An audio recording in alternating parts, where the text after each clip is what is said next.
오늘 본문의 말씀으로 십자가라는 사랑이라는 제목으로 말씀의 은혜를 함께 나누겠습니다. 2004년도에 영화배우 멜 깁슨이 감독과 연출을 맡았던 영화가 한 편 있었습니다. 우리가 잘 아는 패션 오브 크라이스트라고 하는 영화가 개봉되었는데요. 그때 사람들이 그 영화를 보고 엄청난 충격에 사로잡혔습니다. 예수님의 그 고난의 장면들, 예수님께서 십자가를 지시는 그 전후의 사건들을 너무나도 사실적으로 표현한 영화였다라는 것입니다. 예수님이 매를 맞고 채찍에 맞으시고 십자가에 못 박히시는 그 과정을 너무나도 세밀하게 묘사를 했어요. 화면 가득히 막 붉은 피가 그득한 그런 영화였던 것입니다. 영화를 보던 관객들이 영화관에서 졸도를 하거나 혹은 구토를 하는 일들이 전 세계에서 일어나게 되었습니다. 그동안 피상적으로만 알고 있던 십자가의 그 고통과 처참함을 조금이나마 사람들이 실감하게 되는 그런 계기가 된 것이죠. 사실 그때 영화가 몇 등급으로 이렇게 만들어졌는지 제가 잘 모르겠습니다만은 어린아이들이나 노약자들은 잘못하면은 큰일 날 수 있는 그런 강도의 영화였다라는 생각이 듭니다. 예루살렘의 비아돌로사에 가면은 돈 몇십 불을 주고 십자가를 매게 해주는 상인들이 있습니다. 거기서 뭐 사진도 찍고 그리고 일정한 코스를 이제 골고다로 올라가는 그 돌계단을 무거운 십자가를 지고 올라가는 그런 코스인 것입니다.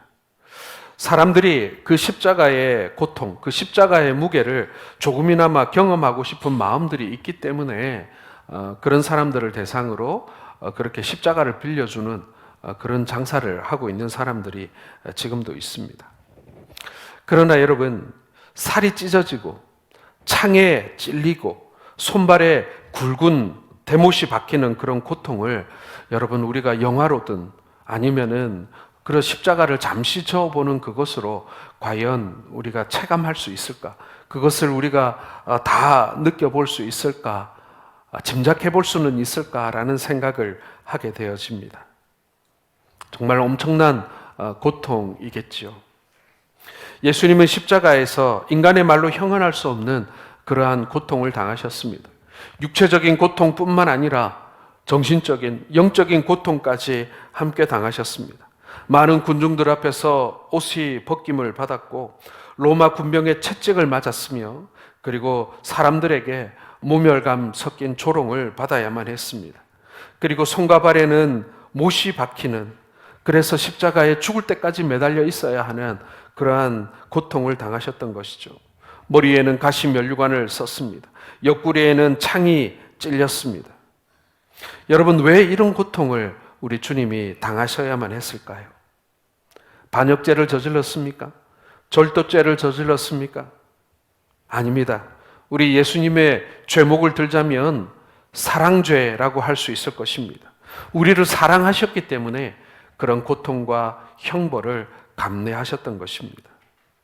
로마서 5장 8절을 한번 같이 읽어보겠습니다.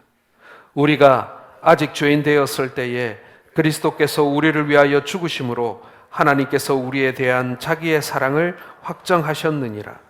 예, 사랑 때문이라고.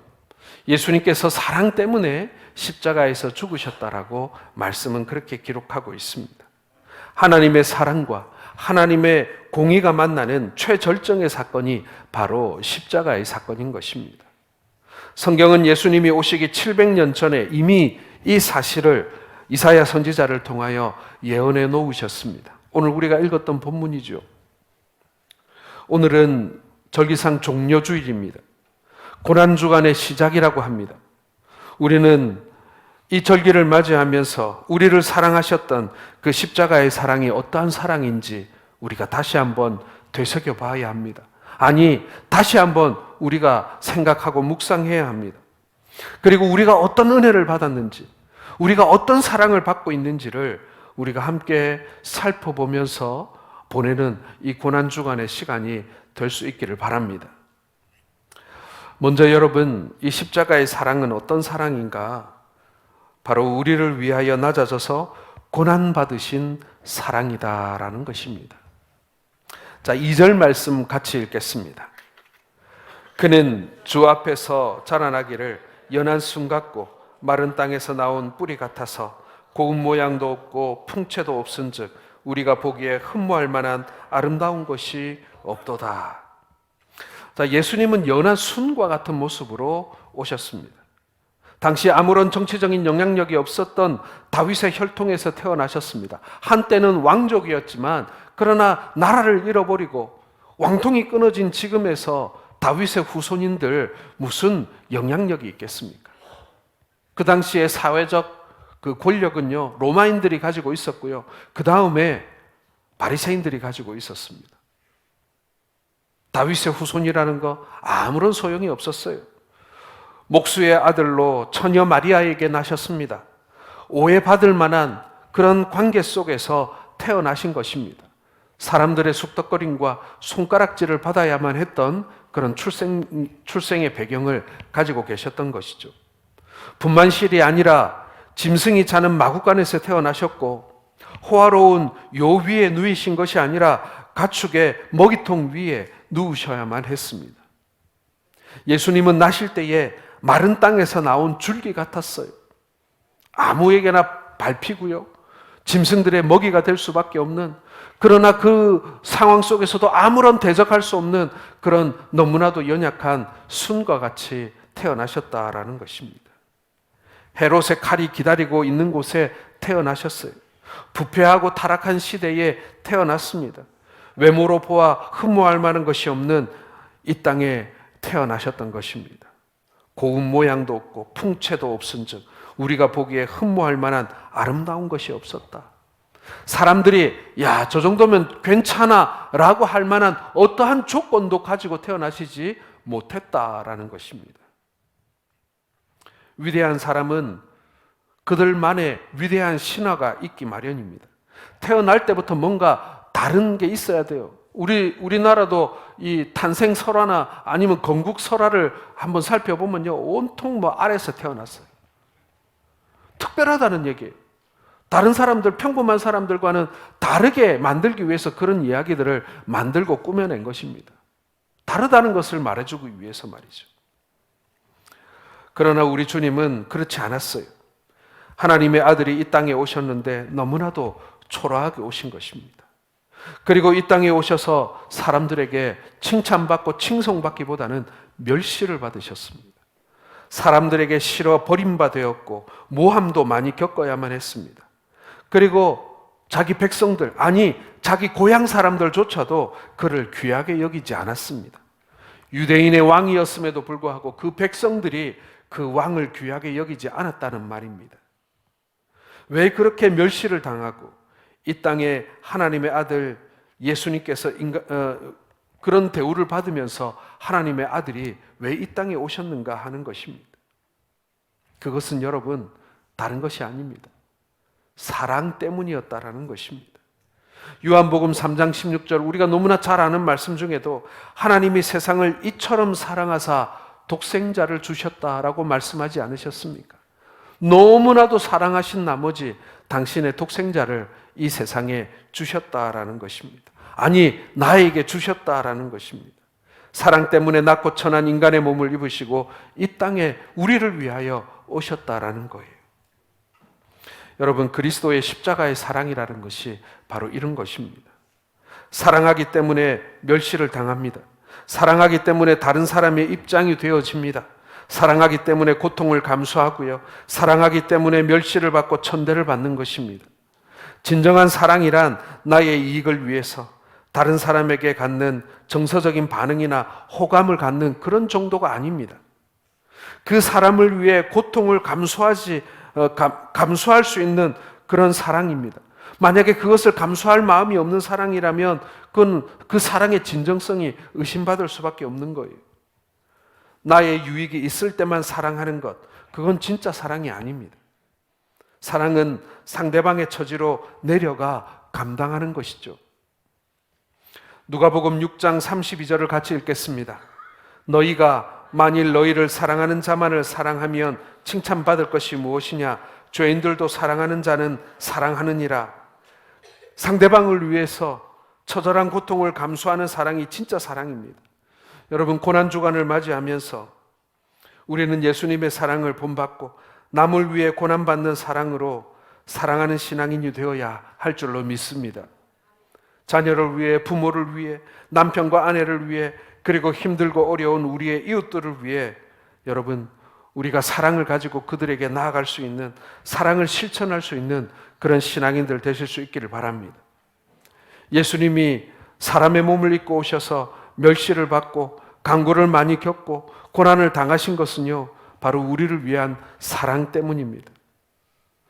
그 사랑을 더 깊이 깨닫는 시간이 될 수 있기를 바랍니다. 오늘 우리가 고난주간을 맞이하면서 떠올려야 될 것은 우리 주님의 고통이기도 하지만 그 고통을 감내하신 나를 향한 그 사랑을 우리는 기억해야 한다라는 것이죠. 이것이 여러분, 이 고난주간의 핵심인 것입니다. 두 번째로 여러분, 이 십자가의 사랑은요, 우리를 위한 대속의 사랑이었습니다. 5절 같이 읽겠습니다. 그가 찔림은 우리의 허물 때문이요 그가 상함은 우리의 죄악 때문이라. 그가 징계를 받음으로 우리는 평화를 누리고 그가 채찍에 맞음으로 우리는 나음을 받았도다. 예수님은 여러분, 우리의 허물로 인해 찔림을 당하셨다고 했습니다. 우리의 죄악으로 인하여 그분은 상하셨습니다. 그 결과 우리 무리의 죄악을 예수님께서 다 담당하신 것이죠. 우리는 길 잃은 양입니다. 뿐만 아니라 그릇 행하였습니다. 제멋대로 행했다는 얘기예요. 죄의 본능대로 살았다는 말입니다. 자기가 하고 싶은 대로 살았어요. 우리를 대속해 주신 예수님은 바로 그것 때문에 십자가의 고난을 당하신 것입니다.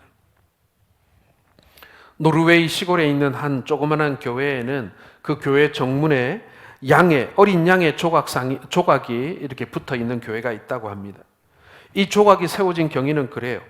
사람들이 이 예배당을 처음 지을 때 어느 날 높이 세워진 그런 그 비계 위에서 일을 하던 인부가 발을 헛디뎌서 그 높은 그 예배당 위에서 떨어지게 됩니다.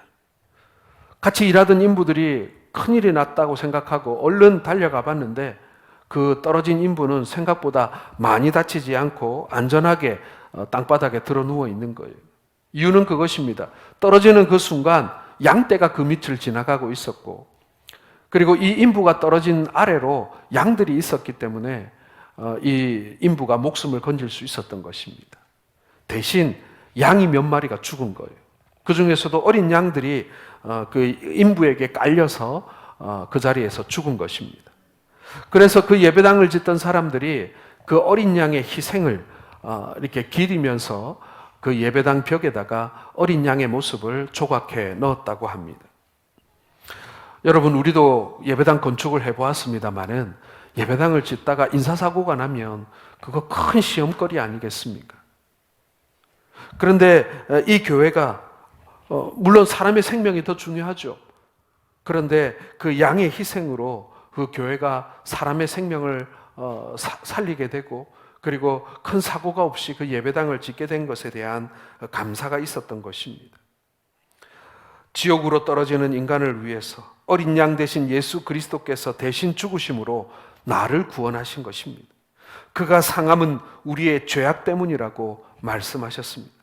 십자가의 사랑은 다른 사람의 무거운 짐을 대신 지는 것입니다. 여러분, 고난주간을 맞이하면서 우리도 대속의 사랑으로 사랑하는 사람들이 되어야 할 줄로 믿습니다. 우리가 큰 사랑을 경험했기 때문에, 큰 용서를 경험했기 때문에 여러분, 우리도 나에게 죄 지은 사람 혹은 나를 섭섭하게 한 사람, 나에게 피해를 준 사람을 용서하실 수 있기를 바랍니다. 그리고 사랑을 품고 주를 섬길 수 있기를 바랍니다. 이웃을 섬길 수 있기를 바랍니다.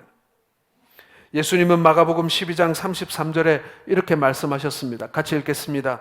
또 마음을 다하고 지혜를 다하고 힘을 다하여 하나님을 사랑하는 것과 또 이웃을 자기 자신과 같이 사랑하는 것이 전체로 드리는 모든 번제물과 기타 제물보다 나으니라. 십자가를 짊어지고 따라가야 하는 것입니다. 장식품이 아니에요. 이용물이 아닙니다. 자기 합리화를 하는 도구가 아닙니다. 자기 십자가를 지고 나를 쫓으라고 말씀하십니다. 나는 죽고 다른 사람은 살리는 것이 사랑입니다. 다른 사람이 유익하다면 나는 손해를 보는 것이 십자가의 사랑입니다. 다른 사람의 입장에서 생각하는 것이 십자가 사랑입니다. 내 입장에서 나에게 유익한 쪽으로 생각하고 행동하는 것이 아닙니다.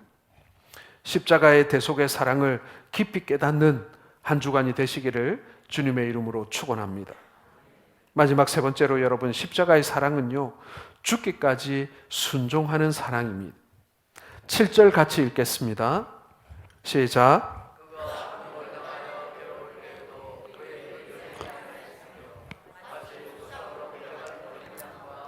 털 깎는 자의 앞에서 잠잠한 양같이 그의 입을 열지 아니하였도다. 오늘 본문에 보면 두 종류의 양이 소개되고 있습니다. 하나는 6절에 길 잃은 양이고 또 하나는 7절에 도수장으로 끌려가는 양입니다. 공통점이 하나 있습니다. 양이 길을 잃어서 혼자 떨어지게 되면 맹수의 공격을 받아 반드시 죽게 되어 있습니다. 뿐만 아니라 도수장으로 끌려가는 양은 어떻습니까? 말 그대로 도살장으로 끌려가는 양입니다. 곧 죽을 목숨이에요. 오늘 소개되고 있는 두 양은요, 곧 죽을 양들이다. 죽은 목숨이었다라는 것입니다. 십자가에 달리기 위해 고문받고 끌려가시는 예수님의 모습입니다. 예수님은 모진 고문과 괴로움 속에서도 반항하지 않으셨습니다. 잠잠한 양같이 입을 열지 않았습니다. 폭력 앞에서 폭력으로 대항하지 않으셨습니다. 괴사를 행하지 않으셨습니다. 거짓을 말하지 않았습니다. 이 순간만 모면하면 돼. 이 순간만 내가 거짓말하면 살 수도 있어. 예수님도 충분히 그러실 수 있었습니다. 그러나 이 모든 것을 순종하셨다라는 것입니다. 죽음으로 순종한 것입니다. 왜요? 우리를 사랑하셨기 때문에요. 우리가 짊어지고 있는 죄를 내려주시기를 원하셨기 때문에 그렇습니다. 얼마든지 로마 군인들을 제어할 수 있는 능력이 있으셨던 분입니다. 그러나 끝까지 하나님의 뜻, 하나님의 말씀에 순종함으로 인류 구원의 사역을 완성하신 것입니다. 요한복음 10장 14절과 15절을 같이 읽어보겠습니다. 나는 선한 목자라. 나는 내 양을 알고 양도 나를 아는 것이 아버지께서 나를 아시고 내가 아버지를 아는 것 같으니 나는 양을 위하여 목숨을 버리노라. 나는 양을 위하여 목숨을 버리노라. 여러분, 이것이 예수님이 우리 가운데 오신 목적이었던 것입니다. 2014년도 4월 16일, 이제 곧 다가오는 날짜이지요. 오전 10시 30분에 제주도로 향하던 여객선 세월호가 완전히 뒤집히게 됩니다.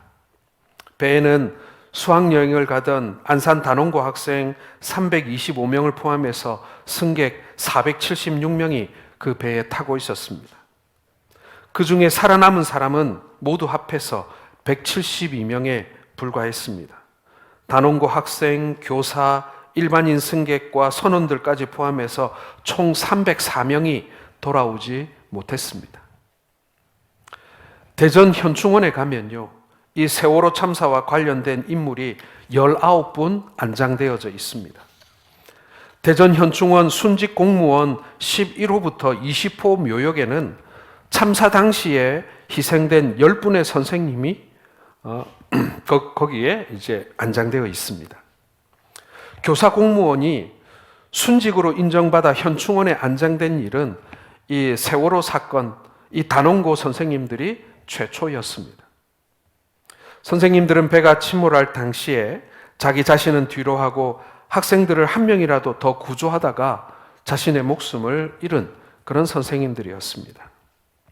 순직 공무원 묘역 11호에 고창석 선생님이 안장되어 있습니다. 세월호 참사 당시에 이 고창석 선생님은 담임도 부장도 아니었습니다. 하지만 학생 지도를 위해서 학교에서 동행하기를 원했고 학생들을 위해 목숨을 잃을 때까지 학생들과 함께 했습니다. 순직 공무원 묘역 12호에 양승진 선생님이 안장되어 있습니다. 참사가 발생하고 선생님은 구명조끼를 학생들에게 벗어주고 목이 터져라 갑판에 나오라고 외치며 배 안으로 다시 걸어 들어갔던 선생님입니다. 양승진 선생님 옆에 13호 묘역에는 미술을 가르치던 박육군 선생님이 잠들어 계십니다. 선생님은 세월호 침몰 당시에 4층에 있다가 밖으로 나온 학생들을 탈출시키고 갑판 출입구로 올라왔습니다. 얼마든지 자신이 살 수 있었습니다. 그러나 이내 죽더라도 학생들 한 명이라도 더 살리고 내가 먼저 죽겠다고 말하면서 다시 물이 가득한 선내로 들어가셨습니다. 윤이나 선생님은 순직 공무원 묘역 14호에 안장되어 있습니다. 2학년 일반 담임 선생님이었고 학생들에게 일본어를 가르치셨습니다. 참사가 발생했을 때 선생님은 탈출이 쉬운 5층 객실에 계셨는데요. 하지만 제자들을 그냥 둘 수가 없었습니다. 일반 학생들을 찾아 빨리 나가라고 소리를 질렀습니다. 학생들과 함께 난간을 붙잡고 안간힘을 쓰고 있었습니다. 그때 전화가 한 통화 걸려오는데 식당에 다친 학생이 있다는 전화가 걸려왔습니다. 빨리 와달라는 전화에 선생님은 5층에서 3층까지 뛰어내려갔고 그리고 다시 돌아오지 못했습니다. 2학년 1반은 총 19명의 학생이 구조되었는데 10개 반을 통틀어서 가장 많은 학생들이 구조된 반이었습니다. 이 유 선생님은 참사가 발생한 지 54일 만에 세월호 3층 식당 의자 아래에서 발견되게 됩니다. 자기 구명조끼는 다른 학생에게 벗어주어서 발견 당시에 선생님은 구명복을 착용하지 않은 상태였습니다. 2학년 2반 담임을 맡은 전수영 선생님은 국어 과목을 담당했습니다. 순직 공무원 묘역 15호에 모셔져 있습니다. 참사 당시 어머니와 마지막으로 통화를 하게 되었는데요. 애들은 구명조끼를 다 입혔어요. 구조대가 곧 온대요. 얼른 끊어요.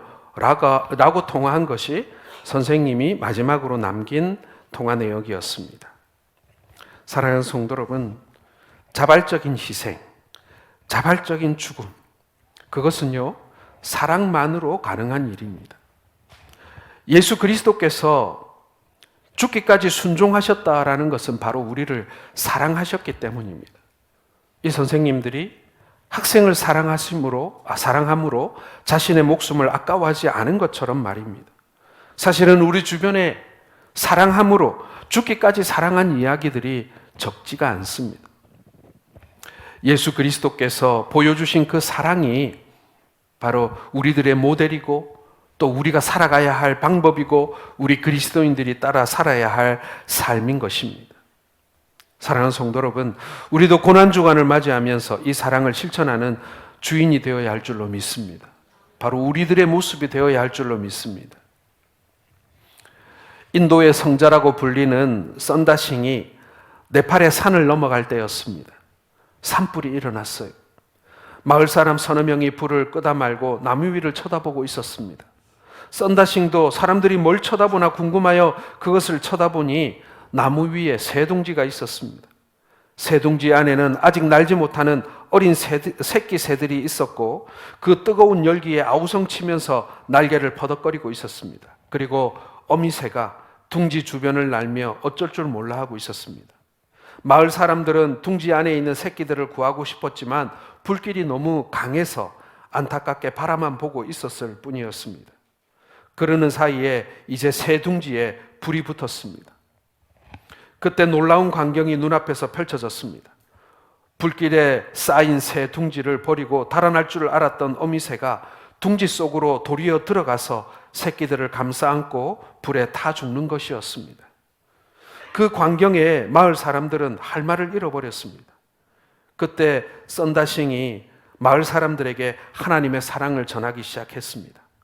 어미새가 새끼들을 사랑했기 때문에 불 가운데서 희생한 것처럼 아버지 하나님의 크신 사랑으로 우리가 지옥 가고 영원한 멸망에 처했을 때 독생자 예수 그리스도를 이 땅에 보내셔서 죄악 가운데 있는 우리를 구원하시려고 십자가에 죽으셨다라는 사실을, 그 복음을 마을 사람들에게 전했던 것입니다.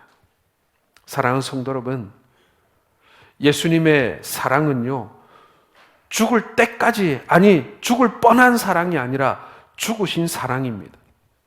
나를 위하여 죽기까지 사랑하셨다라는 말은요, 나를 위하여 죽으셨다는 얘기예요. 죽을 뻔했다가 아니라는 얘기입니다. 굳이 하늘 보좌를 버리시고 이 땅에 내려오셔서 사람의 몸을 입으시고 우리를 구원하실 이유가 하등 없으신 분이시지만 하나님은 그렇게 하셨습니다. 우리를 위해 멸시받으시고 고초를 겪으시고 고난당하신 그 주님의 사랑. 여러분, 이것이 고난의 이유라는 사실을 우리는 다시 한번 기억해야 하는 것입니다. 마태복음 26장 42절에 내 아버지여, 만일 내가 마시지 않고는 이 잔이 내게서 지나갈 수 없거든 아버지의 원대로 되기를 원하나이다. 죽음으로 순종하셨던, 십자가를 순종하셨던 우리 주님의 고백인 것입니다. 사랑하는 성도 여러분, 우리가 신앙생활이 냉랭합니까? 우리의 신앙생활에 감동이 없습니까? 하루하루 살아가는 나와 주님과의 관계가 점점 멀어지는 것 같습니까? 그렇다면 여러분, 우리는 우리 주님이 우리를 위하여 보여주신 그 사랑을 기억해야 합니다. 십자가의 사랑으로 돌아가야 합니다. 우리를 위하여 십자가에서 어떤 일이 벌어졌는지 우리가 다시 알아야 합니다. 그것이 여러분, 우리가 십자가를 다시 한번 기억하고 내 가슴에 새기는 길인 줄 믿습니다. 오늘 종료주일을 맞이하면서 우리를 위하여 십자가의 그 길을 묵묵히 걸으셨고 순종하셨던 그 주님을 묵상하면서 한 주간 함께 기도하고 함께 다시금 주님께 집중하는 우리의 분주한 삶의 일상들을 잠시 좀 내려놓고 이 한 주간만이라도 하나님 앞에 나와서 기도하고 그리고 그 십자가를 다시 한번 묵상하는, 그래서 나도 그 십자가의 길을 걷기를 소원한다는 그 고백이 있는 이번 한 주간 되시는 우리 모든 성도들 되시기를 주님의 이름으로 축원합니다.